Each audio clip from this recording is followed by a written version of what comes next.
আসসালামু আলাইকুম। এই রোড এটা হচ্ছে গুলশান এরিয়া।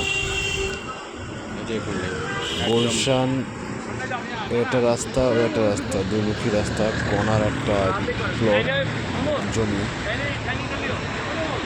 এই যে এই জমিটা, এই যে এইটার অপোজিটেই এই জমিটা বিক্রি করা হবে। এই জমিটা গুলশান অবস্থিত।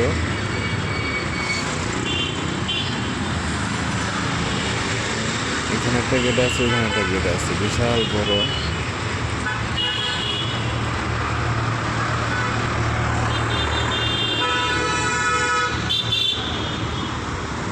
খুব সুন্দর। ঠিক এটার অপোজিট। এই জমিটা বিক্রি করা হবে, তো আলোচনা সাপেক্ষে বিস্তারিত আলোচনা করা হবে। জমির দাম, জমি কতটুকু আছে, সব আলোচনা সাপেক্ষে বিস্তারিত বলা হবে। যোগাযোগ নাম্বার 01843005636। সাবস্ক্রাইব করবেন, কমেন্ট করবেন, জানাবেন। আসসালামু আলাইকুম।